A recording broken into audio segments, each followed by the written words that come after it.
پچھلے 14-15 مہینے سے پاکستان میں بہت تماشے لگے.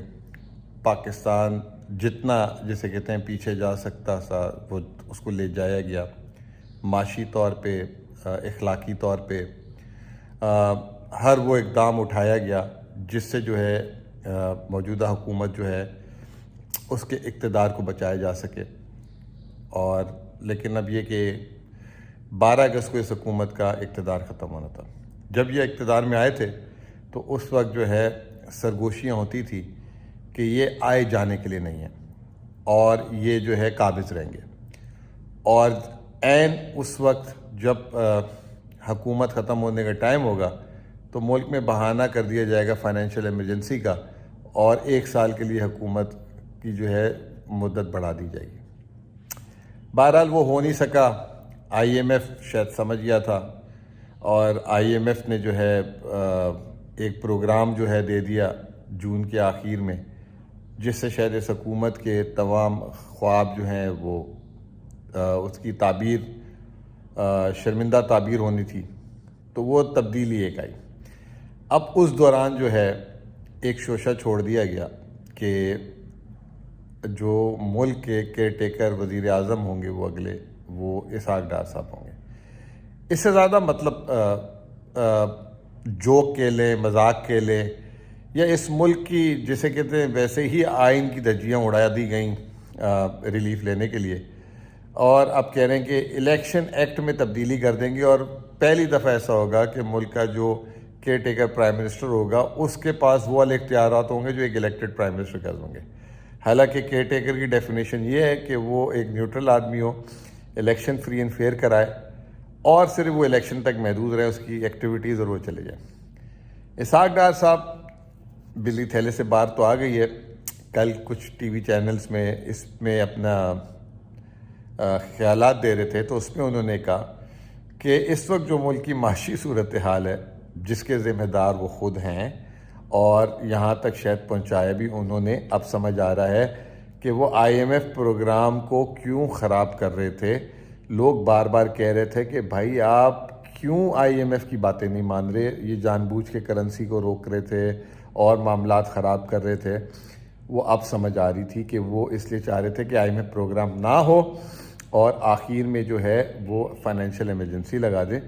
کل وہ یہ کہہ رہے تھے کہ اس وقت ملک میں متحمل نہیں ہو سکتا ملک کہ 90 دن کیئر ٹیکر آئے اور اس کیئر ٹیکر کے کچھ اختیارات نہ ہوں. یہ تو بڑے فیصلے لینے کا ٹائم ہے.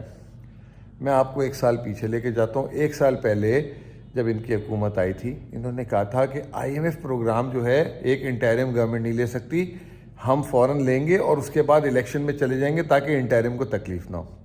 اب آئی ایم ایف پروگرام آ گیا، وہ کہہ رہے ہیں ہم نے مزید فیصلے لینے، اس لیے انٹرم کا ہونا ضروری نہیں ہے، یا انٹرم میں ایک بڑا طاقتور پرائم منسٹر ہونا چاہیے. نمبر 1. اچھا، اگر آپ 90 دن کے لیے متحمل نہیں ہو سکتے تو آپ کی حکومت وقت سے پہلے کیوں تحلیل ہو رہی ہے؟ آپ 12 اگست کو پورا وقت کر کے جائیں تاکہ 60 دن میں الیکشن ہو جائے. وہ بھی آپ نے نہیں کرنے، تو اس سے آپ کی جو ہے سامنے نیت سامنے آ رہی ہے.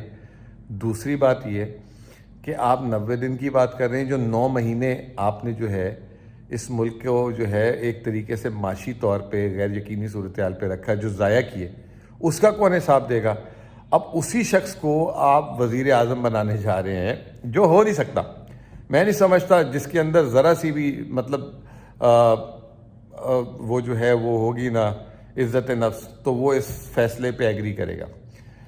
تو جو ہے کیسے ہو سکتا ہے؟ نہیں ہو سکتا. مطلب آپ جو ہے پہلے 90 دن کا 9 مہینے کا بھی حساب دیں. اچھا جی، اب آپ آ جائیں اگلی بات پہ کہ ان کے کولیشن پارٹنرز اس کے بارے میں کیا کہیں گے. ہمیں نہیں پتہ. اگر ان کے کولیشن پارٹنرز کو بھی لگتا ہے، آج کل آپ نے دیکھا ہوگا کہ وزیر اعظم صاحب نے ایک کمیٹی بنا دی تھی 5 لوگوں کی، جو کولیشن پارٹنر سے ملے گی اور جو انٹرم سیٹ اپ میں ان کو حصہ دے گی. انٹرم سیٹ اپ میں حصہ دینا ان کو، تو اگر ان کو حصہ دے دیا تو وہ بھی خاموش ہو جائیں گے.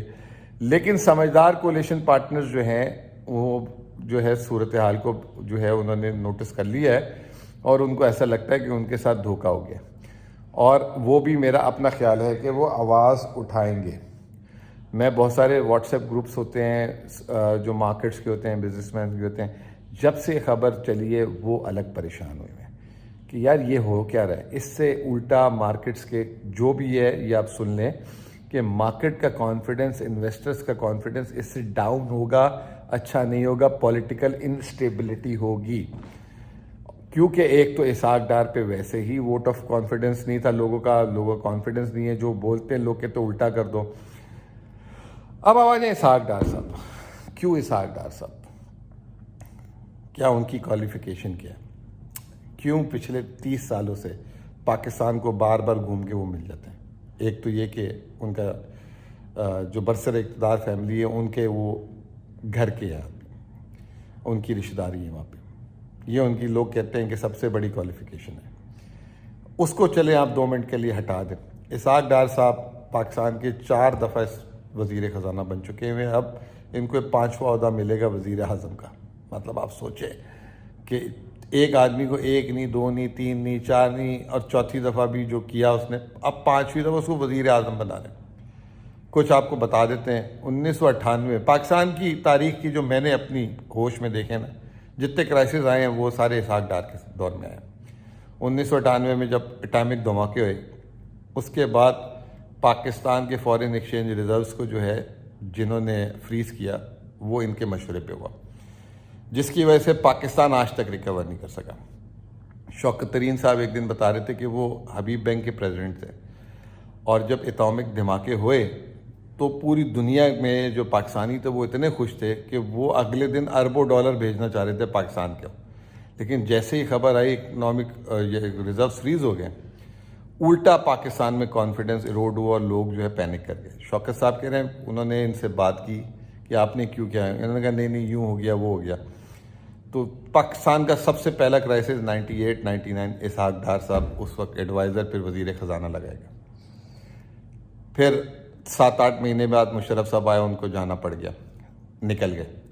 دوسرا کرائسس 2008-9 یہ آئے پیپلز پارٹی کے ساتھ کولیشن میں، وزیر خزانہ بنے. انہوں نے آ کے وائٹ پیپر دیا اور جیسے غلط اعداد و شمار دیے، کانفیڈنس کی جسے کہتے ہیں نا کہ بیڑا گرک کر دیا، اور اپنے عہدے سے ریزائن کر دیا. کرنسی پھر وہاں پہ جو ہے اڑ گئی، پاکستان کی شرح سود آل ٹائم ہائی چلا گیا، سارا کچھ ہو گیا. یعنی دوسری دفعہ جو ہے اپنے عہدے سے نکل گئے.